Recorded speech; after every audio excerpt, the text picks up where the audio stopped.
Alright, I think we're live. That was speed running.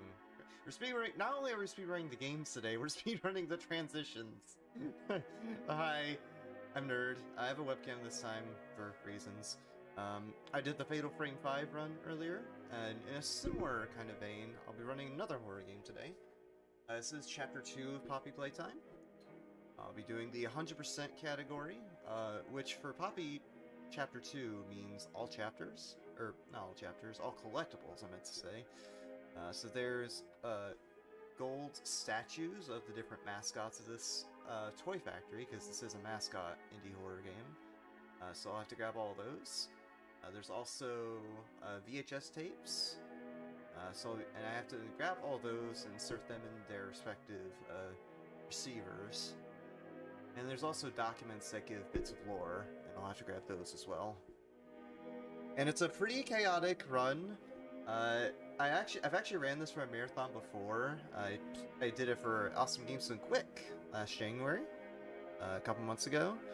And even since that run, in the short time since then, it's changed a lot. And I don't want to say for certain, but I think it's dang near its limit as far as optimization and skips. I'm not going to do some of them today, but I'll mention them when they come up. Yeah, we'll start the game here. Time doesn't start just yet, by the way. It starts in a little bit once I start moving. So yeah, as I mentioned earlier, this run is just wild. And right here at the beginning is a prime example of that, because we already have a glitch and we haven't even started the run. So you can see I have this grab pack right here. You shoot these two hands to grab at things in the environment. It's called the grab pack. And I'm going to do a glitch at the beginning here where I'm going to shoot my right hand, the red hand here, out during the load screen. And if I do it right, let's see. Alright, there we go. So I've got my hand stuck in the cabinet, which, by the way, this is where we end the game when we finish Chapter 1. By shooting my hand right there, there you go. Instead of the red hand that we have before, we had before, we have this green hand now. The exact reason this happens is because it's basically a debug thing that was kind of left in the game when the developers were testing this. There's a prototype version of this game hidden in the files, and if you actually go and run it, it'll show some basically code on the left of the screen, and that's how we were able to find that out. But yeah, we have this green hand now. That's the long and short of it, and we need this green hand to be able to interact with some puzzles early on. All right, let's get this crazy run started in 3, 2, 1, go. Alrighty, so the first thing you'll notice, I have fog turned up really dang high. That's just so I can see better later on, because this game is very dark. And we have a trick right at the beginning. It's called hyperspeed swinging. This chapter introduces a grapple hook mechanic, and I'm going to do this with the grapple hook. So by grabbing the grapple hook at really low frame rates, in my case I'm at 30, and then just spamming the crap out of the grab pack like this, you can zoom across gaps. And I'll be doing that throughout the run whenever I have to go across gaps or traverse a room quickly. We'll get our first few collectibles there. I'm gonna go out of bounds here because that wall just doesn't exist. Playtime Co. And I'm gonna try to do some tricky platforming on this vent. Darn, didn't get it. So you have to move very tightly on that vent. You have very little wiggle room to move on that vent. Otherwise it'll just drop out of bounds and wind up voiding out. Well, because I had to reload there because I missed that, and because I'll have to do the green hand glitch again. Alright, cool. Alright, so we'll give that another go. Thankfully my estimate is very generous relative to my PV, so should be okay.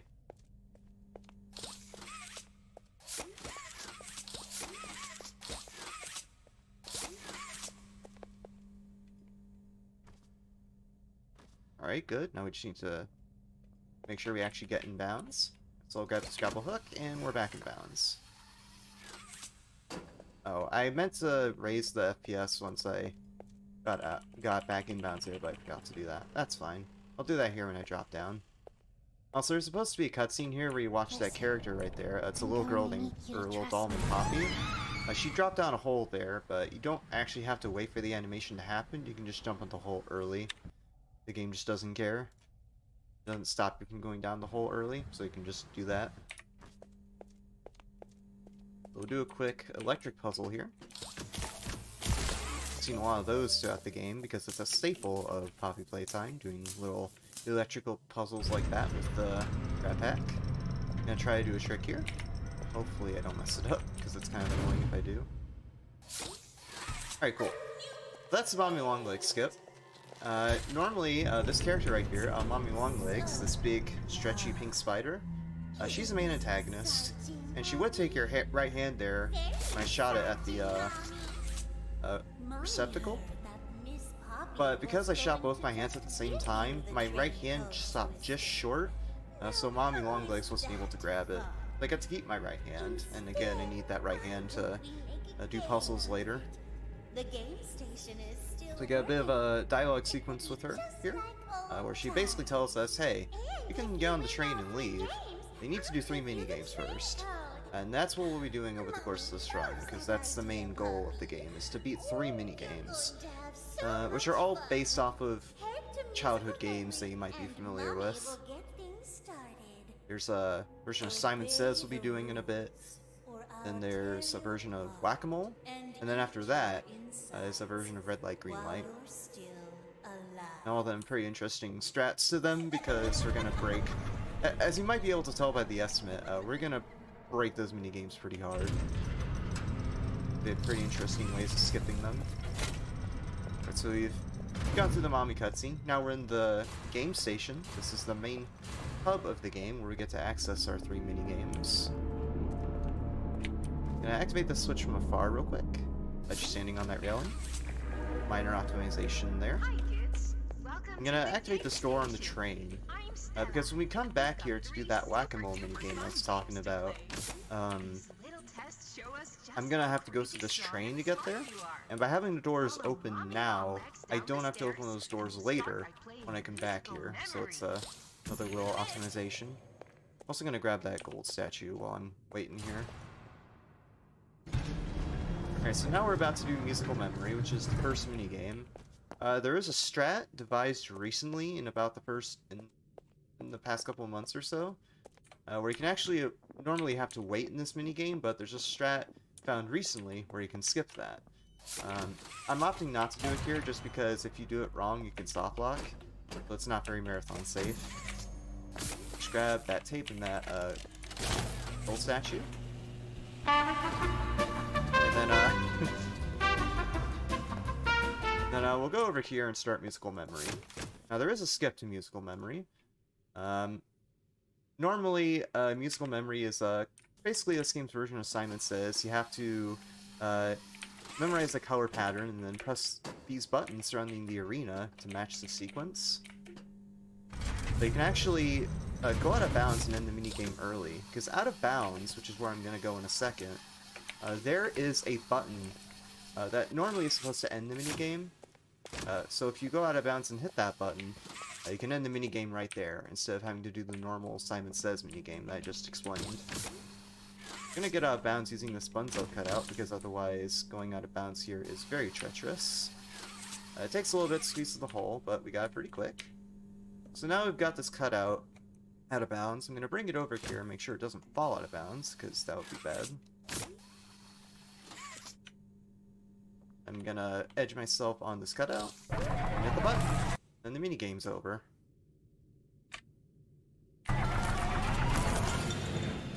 So I just skipped a big portion of the minigame, but we have to wait for a second. We can't just leave right now, because if you remember when I explained the 100% requirements before the run started, I have to get pages or documents that give bits of lore.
Alright, so I'm back. Apparently the bad internet monster from the Fatal Frame run decided to say hi. But yeah, continuing on, continuing the timer by the way. So I'm waiting here after skipping the minigame because we have to grab a paper as part of the 100% requirements. This paper gives me some information on the code, on a code I need to use to enter the train to leave. But it takes a second for that. Tommy Longlegs takes a second to give us that paper. So I need to wait for that paper to appear, and then I can proceed.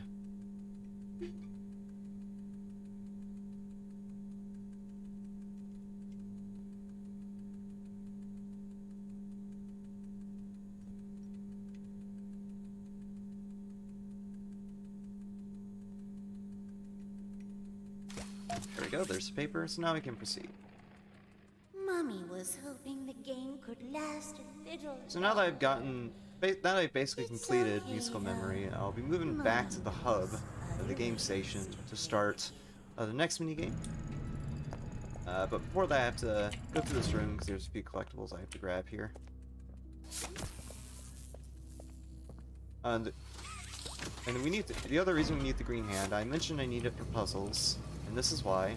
You can use the green hand to charge electrical sockets, like and power things like this train. So I'll be doing that a lot throughout the run. There's some pretty neat optimizations actually with some of these puzzles, and you look really cool when done right. Oh, got a little stuck there. That's fine though.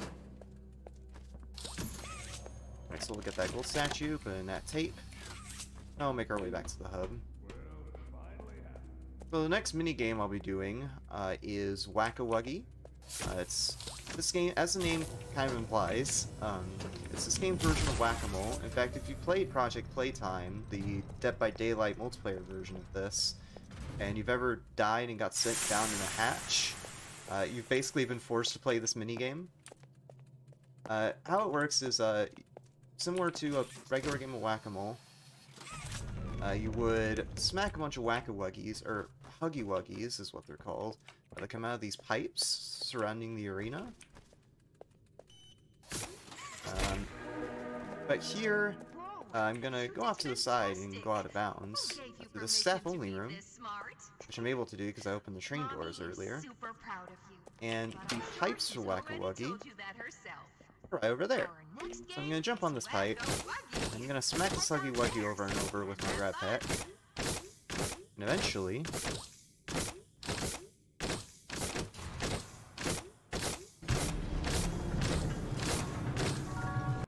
there we go, the minigame's over. So like I was saying, the game is basically like, the minigame, rather, is basically like Whack-A-Mole. You have to smack those Huggy-Wuggies that come out of the pipes over and over. But the game doesn't actually care which Huggy-Wuggy you hit, as long as you get, it's 40 hits total, on a Huggy-Wuggy. You just have to get a hit on a Huggy-Wuggy, it doesn't matter which one. So in that case, we go out of bounds, we smack that same Huggy-Wuggy from that one pipe that we landed on, over and over again, and beat the minigame that way. Though it's never too late to change your mind. So the craziness doesn't end there, because normally coming up, you'd have to do a puzzle where you navigate a cart with a nameplate on it of Barry. That's why we call it the Barry section. And then you'd have to, and before that, you'd have to do a cutscene with a character named Kissy Missy. But recently there was a trick devised to try to skip that cutscene, and if I get it right, it's gonna look crazy, because this is one of the hardest tricks in the entire game, by far. If you remember when I explained hyper speed swings at the start, it's a very precise hyper speed swing, and instead of going horizontal like we do with most hyper speed swings, we're gonna try to go upwards with this. I'll only give it a couple of tries because it is very hard, and if I don't get it, I'll just do this section the normal way. I'll get out of bounds. I'm gonna grab this grapple hook that I used to get up earlier. There we go. Make sure I don't go inbounds there. Alright, and then I'm gonna very precisely set myself up on some random bits in the level. I'm gonna do a pause buffer strat here while I buffer a jump, just to make this a bit easier. No, I didn't get it. Alright. So I'll get it one... I was a little early on that, I think. So I'll give it one more try, and then I'll just do this section normally.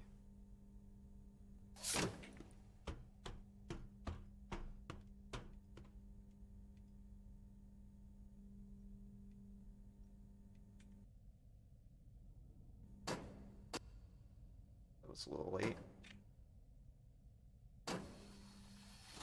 Oh! I think that's good. Alright, we got it. So that's Berry Skip. But as you just saw, by doing a very precise hyperspeed swing, you can just fling yourself way high in the air. And you end up in this area, which is where the puzzle would be normally after watching the Kitsy Missy cutscene. Now we can just do this section without having to watch the cutscene. It's one of the coolest tricks in the entire game. It's a showcase of just how far this category has come in recent days. Let's put in a quick VHS tape there, and we'll continue on. I'll be honest, I was not expecting to get that, because that trick is legitimately extremely difficult. What? Why can I not grab this? There we go. It wasn't letting me grab it with my hand there for some reason, but... just had to fiddle with it a bit. Alright, so now we're done with Whack-A-Wuggy and the berry puzzle. So now we'll be moving our way back to the hub. I'm gonna do a quick jump here. There's certain sequences where if you fall and then don't jump, going into a set of stairs, it'll take fall damage. So if I tried jumping there without doing that jump beforehand, I would have taken damage. Or fall damage. Fall damage is a thing in this game where if you fall too far, the game puts you in this state where you're in like slow motion for a second and you move slower, and that's really slow because it slows the game down a little bit. So we try to avoid taking fall damage like that whenever we can.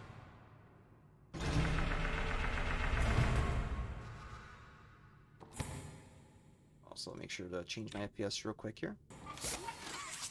So I'm going to change FPS a lot throughout the run. In fact, I have a frame rate counter in the top left.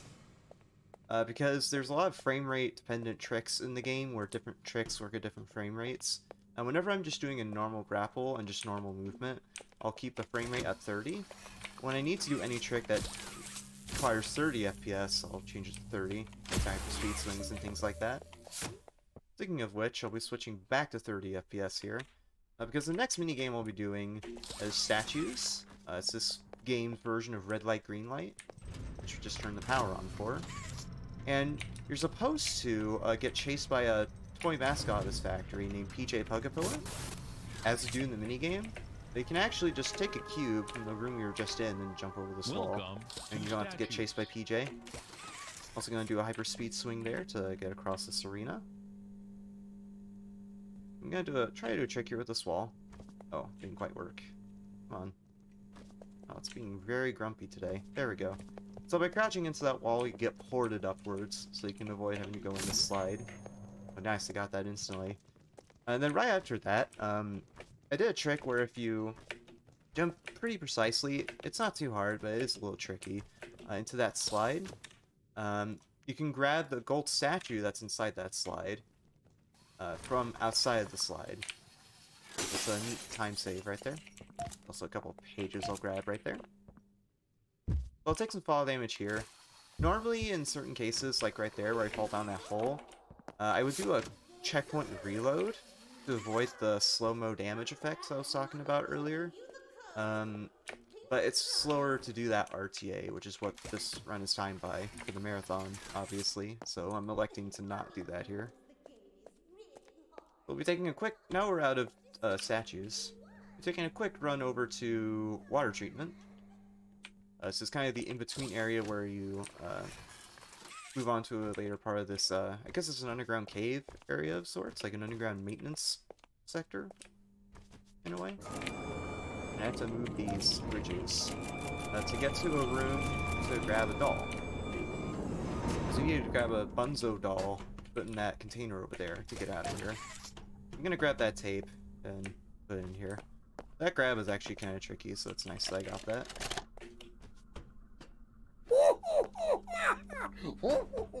Yeah, sorry shots fired, but you just got gnomed.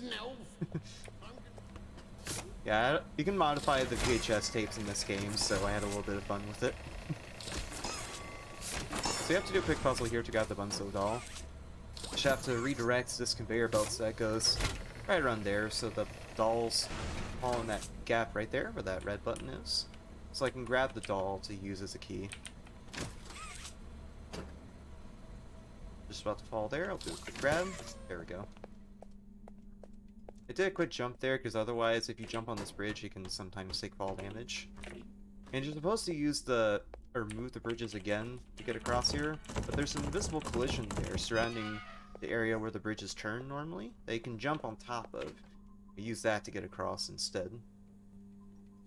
And this puzzle is a pretty good example of how much you can cheese it with speed strats. Because gonna grab the tape and that electric node through the wall. Just like that.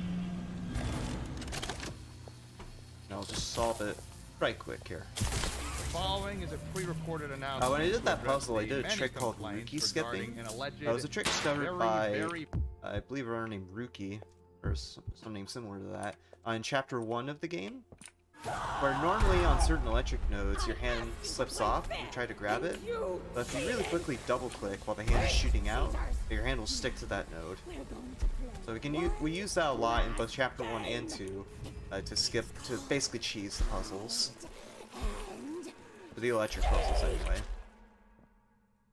So you have a confrontation with Mommy Longlegs there.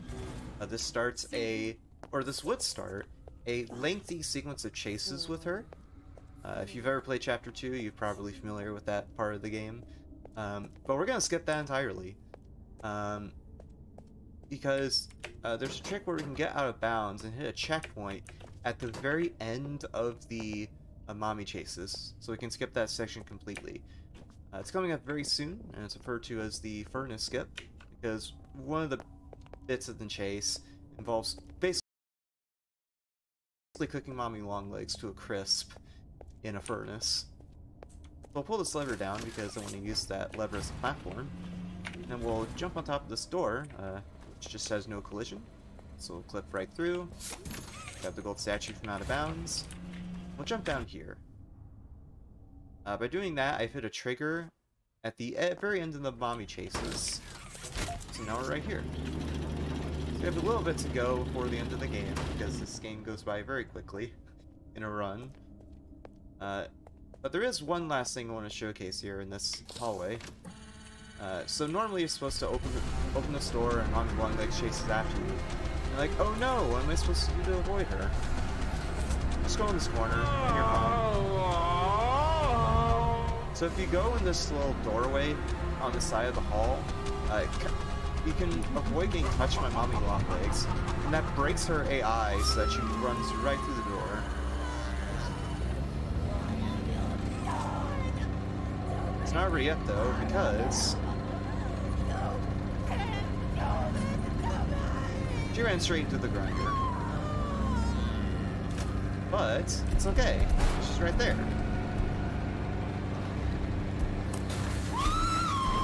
That's a little bit of an Easter egg there. Basically, what I did is I just broke the sequence here by just going to the side with the doorway.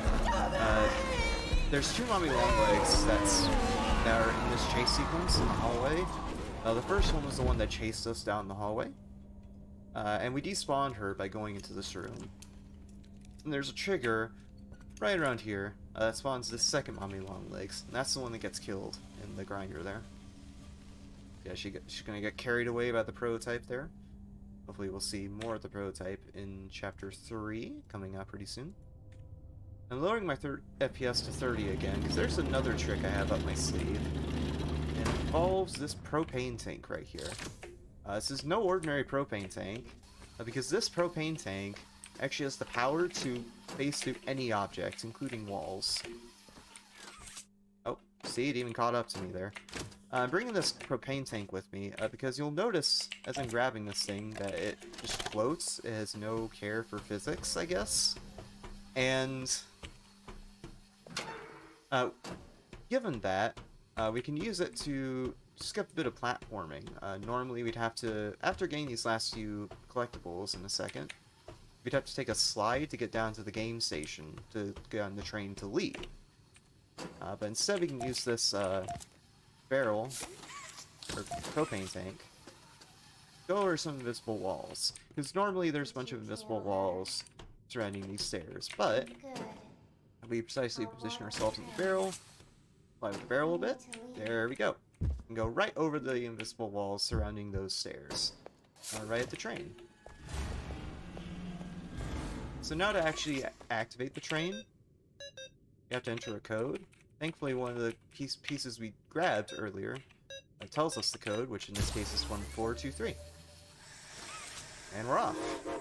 So this starts about a 2-minute auto-scroller, where we ride this train to the end of the game, and along the way, Poppy gives Dig Long's speech. There is a soft lock that can happen here. If you shoot your hands in the train, and it clips out of the train, just like that, your hands get stuck. And then once the hands come back, like this, I can't use my hand anymore. Like, I'm pressing left click, and my hand isn't shooting. But I can just bring it back by shooting my right hand. Which I probably shouldn't do so I don't accidentally soft lock. Because what can happen is you get both of your hands stuck outside the train, and then they come back. Since you can't shoot one of your hands to recover your other hand, you're effectively soft locked, so you can't use your hands. You are perfect. Too perfect Which, to lose. when I was practicing for HDQ, Sorry. that may or may not have happened a Returned few like times on Julie. accident. I've never met You can actually get your anyone hands like stuck you. to shooting at the floor. You don't even have to shoot it at the wall. You can just shoot your hands at the floor and it'll get stuck. In that cave? Because of reasons. Well, too long. I had so much time to think and reflect. Time to figure out exactly what I would do when free. We'll set things right. So while we're on this train Terrible ride, because I have a things little bit of have it left still, But I know I do want to get that a few whatever I quick needed shoutouts. to do, I want to shout out You're Astral capable. Spiff. He is a content creator surrounding smaller indie games like this one. And he was also my co-commentator for the Awesome Games Done Quick run they did of this category. So thank you, Spiff. He's also a big inspiration for me getting really good at this game. So thank you again to Spiff for that. Also want to shout out Quincy, or QQQ, either one. I prefer to call him Quincy, so I'll go with that. He is a top runner for this category, and at one point held multiple world records, and was a big help for me learning this category initially back in summer of last year. Those are the two main people I want to shout out. Time, by the way, is when I pull this lever down to stop the train. Time.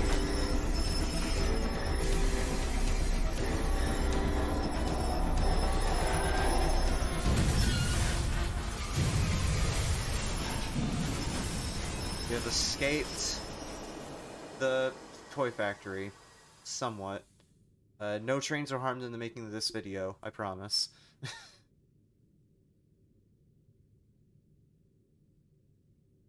Yeah, I pretty much got all my shoutouts out of the way there. Don't go away quite yet, though, because, again, that's not the end of me for this week. I still have 2 runs left. In a couple days, in about 1 or 2 days, I'll be doing these speedrun Scorn. It's a very good first-person shooter survival horror game.